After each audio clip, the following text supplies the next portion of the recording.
This week on the Computer Chronicles, going to school online. We'll show you the University of Phoenix, where you can earn almost any degree by going to class on the internet. If you're interested in corporate training online, this is SmartForce, one of the leaders in e-learning.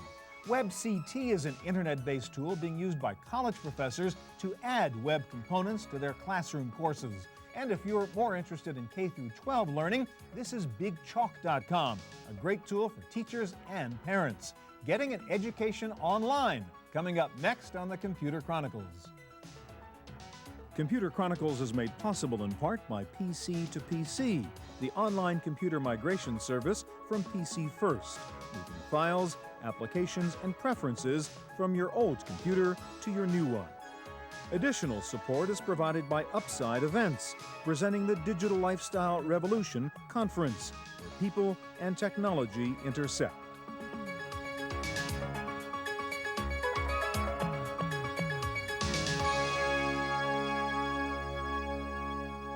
Hi, and welcome to the Computer Chronicles. I'm Stuart Chaffee. Well, it seems clear by now that the internet and e-commerce are challenging bricks and mortar stores for the hearts and wallets of people wanting to shop. What is even more interesting now is that the internet and e-learning is beginning to challenge bricks and mortar schools for the hearts and minds of people wanting to learn. And we're going to start our look at internet-based learning with the nation's largest accredited private university offering a full spectrum of courses online. That is the University of Phoenix. And this is Michael Berkowitz, Director of Enrollment. Hi, Michael. Hi, Stuart. Tell us a bit about the University of Phoenix. I know we tend to think of that in terms of online education. Is that a real or old-fashioned traditional university with buildings somewhere too? Absolutely. We're in almost 20 states with about 60 campuses. All right. Now, what is the focus of what you guys do online? As a matter of fact, why don't we just take a look here? If I were a student, I wanted to take one of the courses from your university online. How do I do it? What's the process look like? Probably easiest through the internet. However, you can contact us by phone as well. You want to learn about the University of Phoenix as well as the online campus. Mm-hmm. And certainly the easiest way to do it is through the internet. Right, and the URL is actually what here? UOPonline.com? Okay. It certainly is. The first thing I'd be looking at is what program I was interested in. So you offer regular degree programs, undergraduate, graduate degrees? We offer a full range of both undergraduate and graduate degrees. And so what do we have here? Well, and we even do have a doctoral degree online. 23 different degrees. They break out about half and half, graduate, undergraduate, but primarily business, technology, with also healthcare and education. All right, so I can get my bachelor's degree, I can get my PhD at the University of Phoenix. All right, now, what kind of student is this geared to? Is it, who's going to use the University of Phoenix as opposed to just showing up on campus one day in September? It's actually focused at the adult, the full-time professional. So somebody who has a full-time job and wants to go to school at night or part-time or something? This program is designed for them. And they can actually go full-time without leaving work or other personal responsibilities. Now explain the basic notion of this. I mean, you call this asynchronous. In other words, the class doesn't meet Monday, Wednesday, and Friday at 3 o'clock, right? It's actually 24/7 online, and that's the convenience of it. It has some flexibility with respect to, while you have to participate in class on a regular basis, you can go anytime you want, day or night. All right, so you have I see a kind of how it works section there. Just let's click on that. What would that get us? That sort of explains the process of the education here? Well, and it's going to give a brief synopsis. Essentially, the way it works is, if you're familiar with email, this is the type of format that you'll be comfortable in. It allows for you and a small number of students, and really that's one of the benefits of the University of Phoenix Online. We couple you with approximately 10 students and your professor. The typical class size might be 10. Correct. And it's really kind of like a news group, though, really, isn't it? It is. And like threaded discussions between the professor and the student? Exactly. There are specific areas that you have access to and your professor does, other students do. You work together as well as meeting learning objectives that are assigned on a daily, weekly, and per course. Okay, and if it suits me, if I want to go to class at 3 in the morning, I mean, I can do that at the University of Phoenix, right? I just log on. A lot of students do. Do my thing. All right, now what are you talking, I see you have faculty up there. What is the quality of the faculty that teaches me here? Well, one of the unique aspects of the University of Phoenix is that we use practitioner faculty. That's a professor that... have a day job. That's correct. He's an expert in his specialized field, and he has to be working in that field to qualify to be an instructor. At this time, we have over 1,600 faculty members servicing about 21,000 students. And I take it this is open admissions. I mean, if I want to do this, I can do it. I don't have to, do I have to meet any prerequisites or anything? Well, certainly you do. You have to qualify with respect, if it's a graduate degree, you do have to, we're a regionally accredited school, you have to meet all the eligibility. But in terms of an undergraduate degree, I mean, if I want to do it, I can do it? Absolutely. Okay.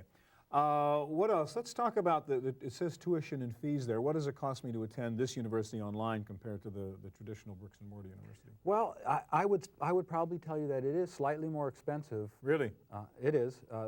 Not only and again, 10 students in a class, not 25 to 400. So the per class cost might be more. Yeah, undergraduate it is approximately $1,200 and graduate $1,500. Now, what about the quality? My concern would be how good is this degree I'm going to get from the University of Phoenix online? You know, what will my potential employer think about it? Our university caters to about 65% of our student body is subsidized by companies, and I would tell you we have students from every major company there is. Okay, thank you very much, Michael. You're welcome, Stuart. All right, well, much of the education and training that takes place these days doesn't happen in a high school or college. It happens in the workplace. And there, too, the internet is changing the way that employees learn. And one of the leaders in the professional education market is SmartForce. And this is Greg Priest, the company's chairman and CEO. How you doing, Greg? Hi, Stuart. How are you? Give me an idea of how this is being used in the workplace. Is sort of internet training replacing, putting everybody in that hotel room for a week, or is it kind of augmenting that? It's really supplementary. What we're really doing for the most part is taking a situation where maybe you'd send somebody for, say, new hire sales training for 3 weeks into a hotel environment.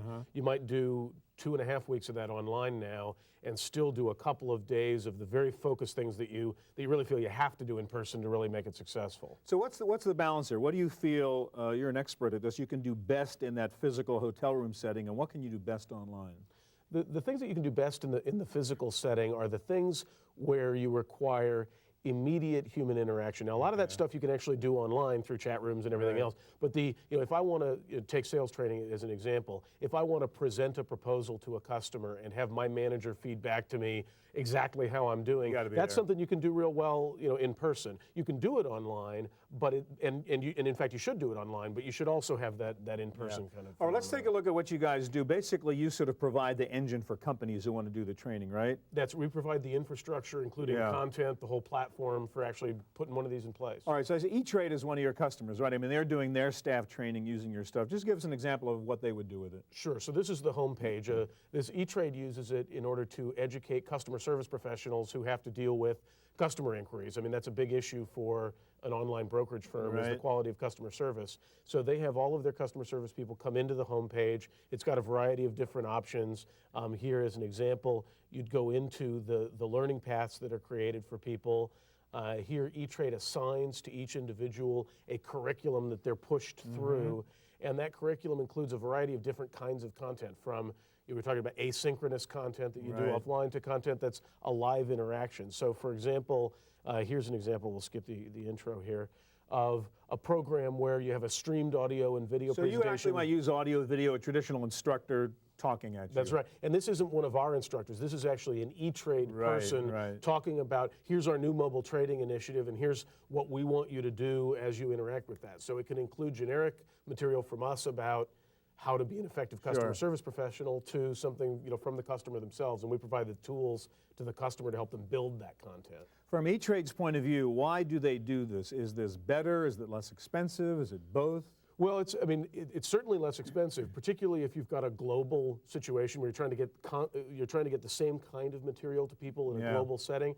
It can be more effective because there's certain things you can do online. I mean, there's some things you can do offline better. There's some things you do online better because of the convenience of being able to do it on your own time. Also reduces time people are off the phone, which is a key issue in a call center environment like E-Trades. How about another situation like continuing professional education? Do you do stuff like that where the accountant has to, get a certificate to keep his credentials or whatever? Sure. Robert Half.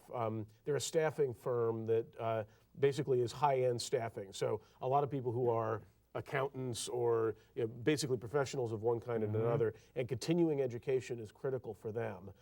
Both for when they go to their customers, they need to be able to say, we have quality people, and for their staff, that's one of the benefits of working for Robert Half is keeping up that, that professional education. So when you go into a learning path here, you can actually search differently. You don't actually have to go through that tree structure or curriculum structure. You can search and find exactly what you want, and when you go in at Robert Half, you're going in, and before you even get into the class, they tell you, here's how you get your continuing education. So when you get done with the class, they give you a certificate. You actually get a little certificate. That actually gets printed out of the system. You can take it into the government. We even have a program where we give you information about every single state. How do you send it in? How do you get qualify that CPE? to get that next level or whatever? That's right. All right, now I saw on your homepage there you had something called Academy. What is that, Greg? Yeah, Academy is a large consulting firm really wanted to create a program that was integrated with their own back-end system. So when you log into Academy, as I'm doing here, you're actually logging in not only to the learning system, but to staffing systems where people are put on different kinds of deals, to a whole variety of back-end systems. So it's very integrated with the overall environment. Is this kind of quick learning thing where you want to get staff up to speed real fast on a particular issue? Yeah, here, I mean, what you've got is a situation where if somebody, say you get a phone call from a customer who says, hey, I'd like to talk to you about an e-market program that I'm thinking of initiating. You don't know anything about it. You can go in. They have these things called quick learns that they've created.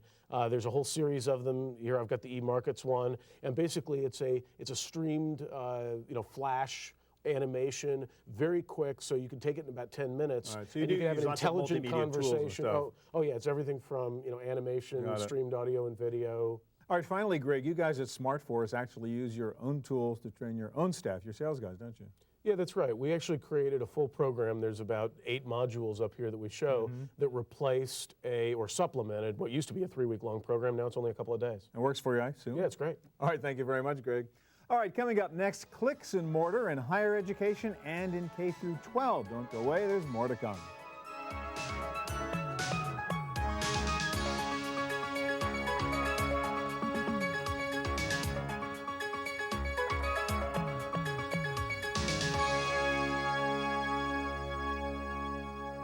While most college students still attend traditional bricks and mortar schools, the internet is playing an increasingly important role for the student and the professor. The most popular integrated e-learning system in the world is called WebCT, and here to show us how it works is Merle Mason, Academic Technology Manager at the College of Notre Dame. Hi, Merle. Hi, how are you, And I guess, Stuart? to be fair, you guys have just changed the name of your college, right? Which is now? Notre Dame de Namur University. Okay, so just to get that straight. Now, let's talk about how, I'm on the faculty at your college. How would I use WebCT to do a better job at running my classes, teaching my students? Okay, first of all, the course could be fully online, but more commonly, these are what you would call web-enhanced courses, where you still have face-to-face class meetings, but in between class you have assignments that you go up on the web in a password-protected environment and actually complete those assignments. All right, so I'm an instructor. Let's go over here to the website, and what are the options I have? How would I set up the internet component of my course? Okay, first of all, what we're looking at is a course homepage. It's a course for a demo course I created to teach WebCT. And on the left side, you'll see a panel with part of it says control panel visible to designers, and the rest is course menu. Students are going to see this. Faculty sees both. All right, so there's a faculty view, there's a student view. That's right. Okay. I'm now in the faculty view, more tools, and I'll just jump right off the bat to this view designer map. And when I do, once the designer map loads, that's a good place to kind of look to get the overview of the kind of things you can do. Here's where if I selected different ones of these, I could add tools or pages, they call them, to my course. Okay.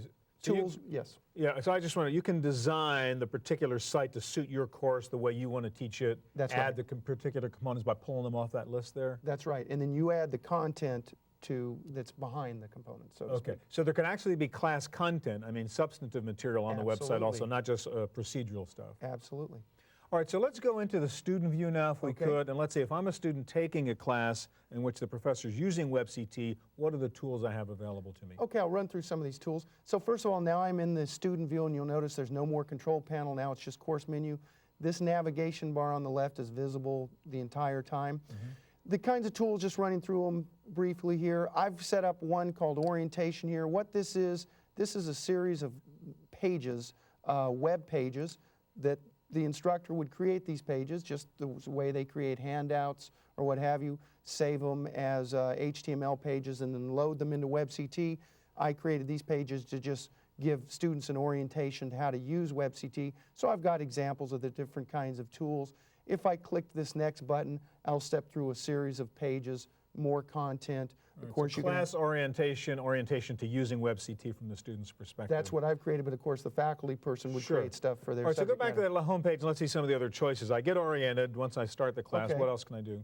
Okay, well I am clicking back to the home page, but what I will show you on the home page is, I'll just pop right to it because I'd opened it before. Yeah, I saw you had I've a got quiz section there, yeah. So I clicked something called orientation quiz, and then I was given some directions of how to take a quiz. I could now take a quiz. This would be automatically graded, put in the grade book. And automatically graded, that means it's multiple choice, it's true, false. I'm going to answer a couple of these, and I'm just, I didn't even notice. I'm in the interest of time here. Sure. Maybe so this happens to be a quiz about the orientation. It could be a quiz about the substantive content of the class also? Absolutely. All right, so let's show some of the other things. I know you can do the quiz. I saw there's like a discussion section in here. Okay, if I get back to the home page here. I could have gone straight to discussions, by the way, on the left side, but I'll just go back to the discussion module. Important part of these courses would be discussions. Among the students? Among the students, where, well, the faculty person might say, okay, for this week I want you to read the content. Very important that you're already on the internet, where all those links to other research you could have.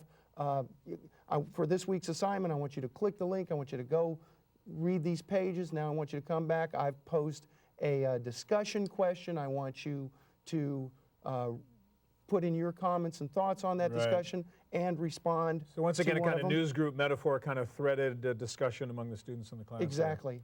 All right, one other thing, I'm sorry to go quickly, but there's so much you can show in this. We only have a little bit of time. Show me the student progress part there, which is cool, where a student go in and kind of see where he or she stands in the class. Okay. In terms of, I've got two things. One is my progress, they call it, and what my progress is going to show me, and the faculty person would see it for, of course, all students, is the pages that I've been to, the how many of these discussion board articles, they call them, that I've read, how many posts I've made, how many reply to students' posts. So if I, as a student, if I have read in the orientation and in the syllabus, you know, it's expected of me that I should know where he or she is, lets the faculty person know where the student is also. Okay, and you guys as a college license this then to use this that's for right. the whole faculty? It's a yearly license. Great. Merle, thank you very much. Thank you, Stuart. Okay. Pleasure. For students and teachers in elementary school or middle school or high school, there is also a comprehensive online resource that provides a broad spectrum of educational services. The site is called BigChalk.com, and here to show it to us is Susan Collins. Hi, Sue. Good morning. All right, so let's say I'm a teacher now, but we did college, we did corporate, we did graduate and all that stuff. Now we're K through 12, and I want to use the internet to help me teach my class. What is available on Big Chalk to help me as a teacher? Well, Big Chalk is a great collection of what you might think of as e-learning resources. And we actually think about this as an education community. So if you look at the home site, what you see is you see parents, library media specialists, students. So as a teacher, what you do is come into the teacher section and see the kinds of things we have available. So let me talk a little bit about what a teacher has to do every day, which is, you know, I have to think about what to do with my kids. So we have 12,000 lesson plans. Wow, you can actually go in here and find lesson plans. Go in here and find lesson plans, 12,000 of them, by subject area, by grade level. A great help for teacher. In addition, we have supplementary curriculum, we have professional development, we have assessment. We have a number of different things that you can have free off the website. We also sell subscriptions to schools for research products that teachers use. So let me just show you our newest product, which is called Big Chalk Library. It's a great product because it does exactly what young researchers need to do. Helps them find the information quickly in multiple forms of media. This would be for a student now trying to do a report for school? Right. This is a teacher who said, I need my kids to learn X.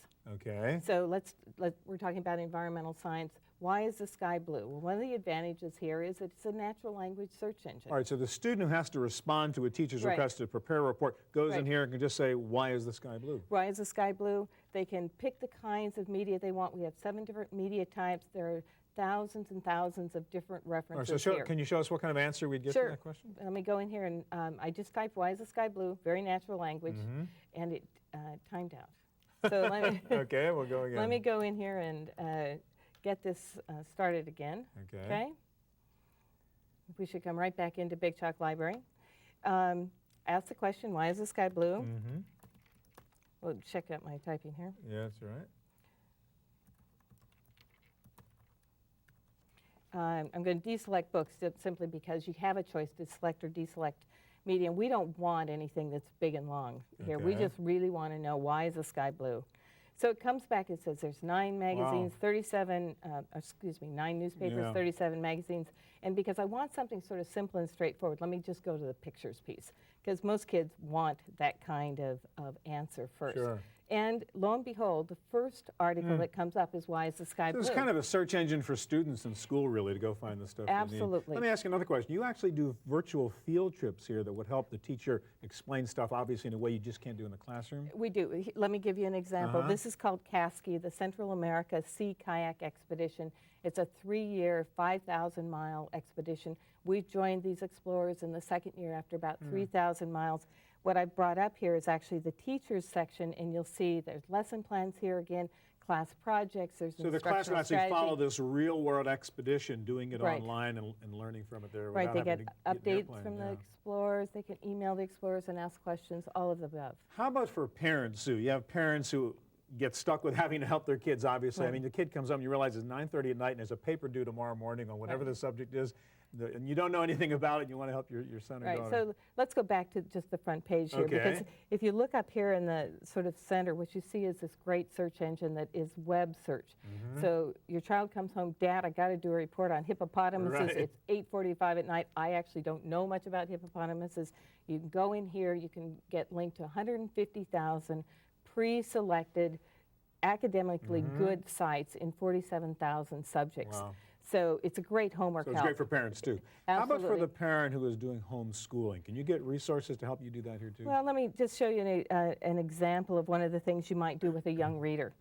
This is a story called The North Star Voyage. It's a trade book. It's used in classrooms. It's used by parents for assisting kids in learning where to go. This happens to be like 5-year-old to 10-year-old kids, and it's a wonderful story about finding yourself. They're teacher tips, but it also, I'm going to just show you one functionality that I think is really good. This might even be preschool, huh? This could be preschool, because in this case you can actually use, this is a story, you can have it read to A you. sweet breeze met the boy as he awoke to his journey. So as we well know, I mean, 3-year-olds can deal with the internet and Right, and they learn can do there it, but also. and they can listen. This way is an emergent reader Yeah. where they're just learning to read. And we have questions in here so that it Yeah, becomes an that's great. interactive online, So a lot of it is offline. free, A lot of it's free, but we also sell Sure. subscriptions to schools. and it's bigchalk.com. BigChalk.com. Thanks so much. Thank you. All right, that's our look at online education. I'll be back in just a moment with my pick of the week, a cool new way to carry around a PowerPoint presentation in your pocket. We'll be right back.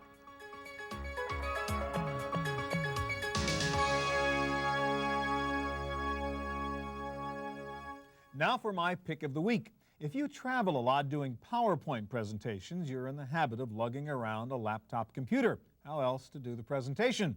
Well, there is a better solution now. Believe it or not, you can carry around a full PowerPoint slideshow and present it from your little handspring visor. For visor owners who have been waiting for cool application modules, this is one of the best. It's called Presenter to Go, and what it lets you do is download PowerPoints from your computer to your visor using the sinking cradle. Then when you go on the next trip, no need to carry a laptop, just your visor. Presenter to Go includes the springboard module that slips into your visor. It has a VGA adapter cable that plugs into any VGA monitor or projector, and it comes with a remote control that you can use to switch slides. Just point it at the IR port of the visor, or just use the up and down buttons on the visor to advance or reverse slides. Even after the slides are in your visor, you can still modify your presentation, rename slides, delete slides, change slide order, even work on your slide notes. The Presenter to Go system will output full-color slides in up to 1024 by 768 resolution. Even with a 2-megabyte visor, you can store up to 100 slides. Presenter to Go is from a company called Margie Systems, and it sells for $299. That's it for this week's Computer Chronicles. Thanks so much for joining us. If you have any questions about anything you saw on this week's show, please check out our website at computerchronicles.org. Hope we'll see you here again next time.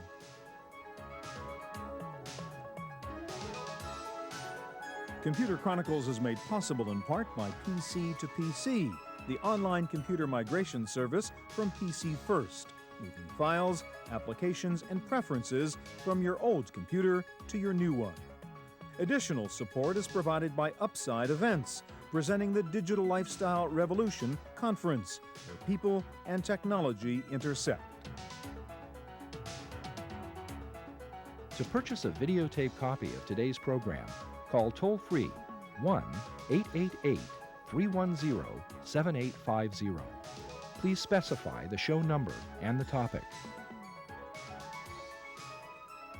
Next week on the Computer Chronicles, the secrets of online auctions. CNET's auction expert will give us tips on how to be a successful buyer or seller on eBay or any of the other auction sites.